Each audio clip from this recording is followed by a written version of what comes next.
नमस्कार दोस्तों, आपका स्वागत है हमारे चैनल पर। मैं हूं राजेंद्र कुमार। इस वीडियो में हम जानने वाले हैं बिहार चुनाव में आखिर एनडीए ने ऐसा क्या किया कि 202 सीटें प्राप्त कर ली 243 में से, और महागठबंधन को सिर्फ 35 सीटें ही मिली। दोस्तों, क्या वोट चोरी हुआ है या फिर कोई अन्य रीजन है? ये वीडियो देखने के बाद आपको खुद हकीकत पता चल जाएगी, इसीलिए वीडियो को पूरा देखना। एनडीए ने ऐसी कौन सी योजनाएं बनाई या फिर वोट चोरी हुआ है? महागठबंधन की इतनी बुरी हार कैसे हुई? क्योंकि दोस्तों, महागठबंधन तो पूरी तरीके से कॉन्फिडेंट थी कि हमारी ही सरकार आएगी, और इसको लेकर आंतरिक क्लेश भी स्टार्ट हो गया था महागठबंधन में। कांग्रेस वाले कह रहे थे कि हमारा सीएम बनेगा, लालू यादव कह रहा है कि हमारा बेटा सीएम बनेगा। लालू यादव के काल को जंगलराज क्यों कहते हैं?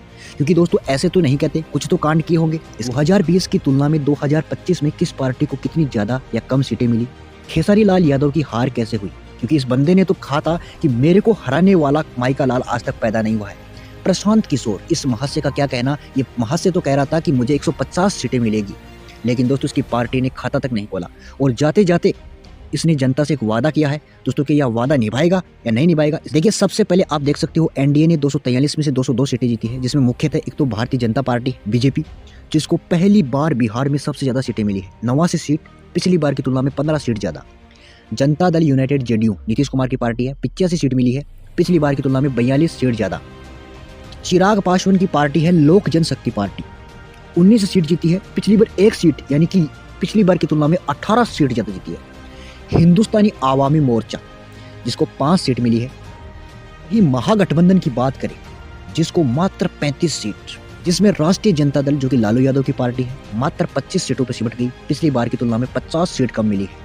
और इंडियन नेशनल कांग्रेस को मात्र 6 सीटें, इसने अपने 61 कैंडिडेट खड़े किए थे, कांग्रेस ने अकेले ने, लेकिन जीत की है मात्र 6 सीटें। देखिए दोस्तों, विपक्ष आरोप लगा रहा है कि वोट चोरी हुए हैं। वोट चोरी ये पहली बार आरोप नहीं लगा रहा है, विपक्ष पहले भी लगाता आ रहा है। इससे पहले जब केंद्र में कांग्रेस सत्ता में, तब बीजेपी वाले आरोप लगाते थे वोट चोरी को लेकर, और अब कांग्रेस वाले आरोप लगाते हैं।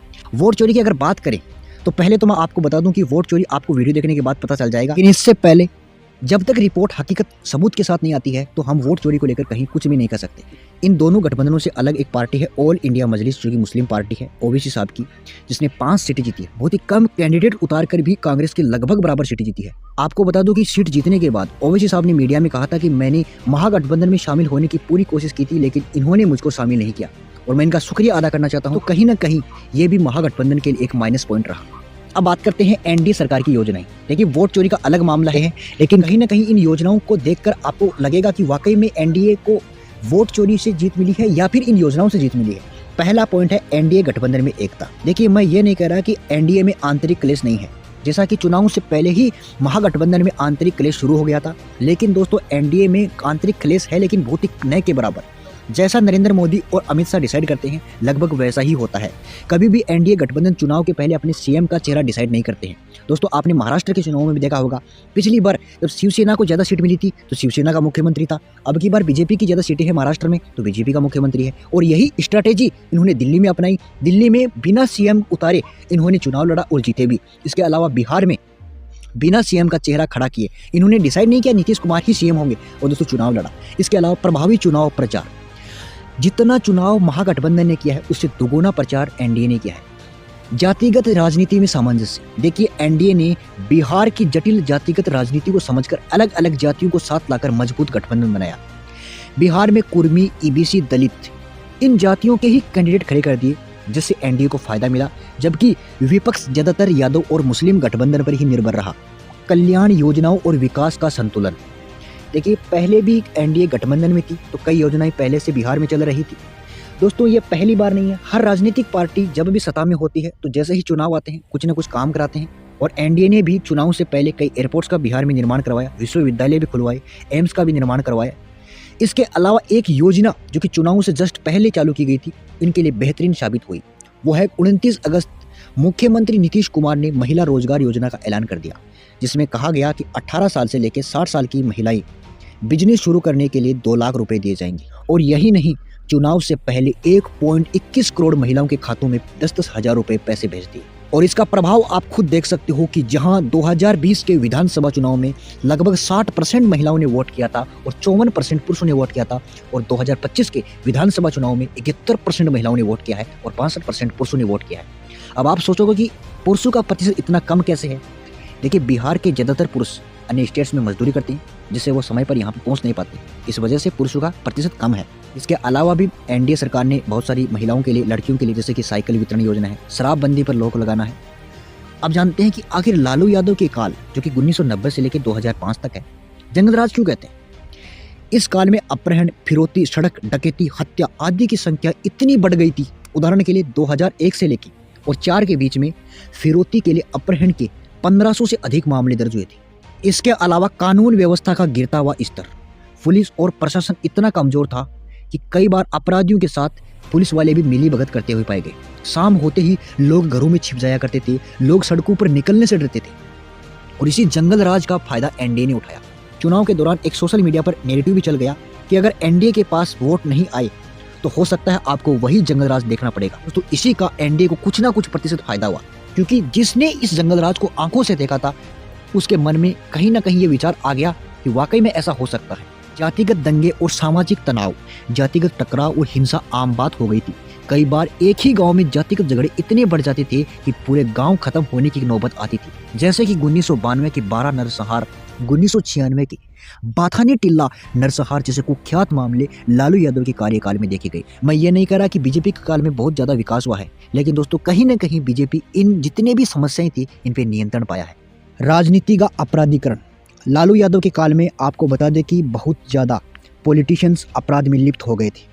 मैं ये नहीं कह रहा कि बीजेपी में आज भी कोई भी पॉलिटिशियंस अपराधी नहीं है। दोस्तों कुछ पॉलिटिशियन है जिन पे अपराध के मामले दर्ज है, लेकिन दोस्तों लालू यादव के काल में बहुत ज़्यादा ऐसा मामला पाया गया। वहीं एनडीए सरकार ने इन सभी समस्याओं पर नियंत्रण पाया है। कहीं ना कहीं मैं ये नहीं कहता कि कंप्लीट तरीके से सड़कों का निर्माण हुआ है, लेकिन कुछ सुधार हुआ है। अपराध के मामले कम हुए हैं, महिलाओं की स्थिति बेहतर हुई है और इस वजह से जनता में विश्वास बढ़ा है। अब जानते हैं कि महागठबंधन की हार क्यों हुई है। पहला कारण है आंतरिक क्लेश। चुनाव से पहले ही महागठबंधन में क्लेश हो गया था। कांग्रेस कह रहे हैं कि हमारा सीएम बनेगा, लालू यादव कह रहे हैं हमारा बेटा सीएम बनेगा, लेकिन दूसरी तरफ एनडीए वालों में ऐसा नहीं था। के अलावा कम से कम 9 सीटें ऐसी थी जहां कांग्रेस के अलावा आरजेडी यानी लालू यादव की पार्टी एक ही क्षेत्र से अपने अपने अलग अलग कैंडिडेट उतारती, जिस वजह से वोटों का बिखराव हो गया और एनडीए को फायदा मिल गया। चुनाव से कुछ दिन पहले लालू यादव को हाईकोर्ट द्वारा दोषी ठहराना, कुछ प्रतिशत इसका भी महागठबंधन को नुकसान उठाना पड़ा। इसके अलावा कांग्रेस का निराशाजनक प्रदर्शन, क्योंकि कांग्रेस ने 61 कैंडिडेट खड़े किए थे लेकिन जीते कितने, मात्र 6। कई राजनीतिक विश्लेषकों का मानना है कि इतनी कम सफलता दर के बावजूद अधिक सीटें लेना महागठबंधन के लिए घाटे का सौदा साबित हुआ। अगर बात करें खेसारी लाल यादव की, आखिर इनकी हार क्यों हुई, क्योंकि ये तो बिहार में बहुत ही पॉपुलर माने जाते हैं और उन्होंने कहा भी था कि मुझे हराने वाला माइका लाल आज तक पैदा नहीं हुआ। लेकिन दोस्तों आप पहले ये वीडियो देखिए।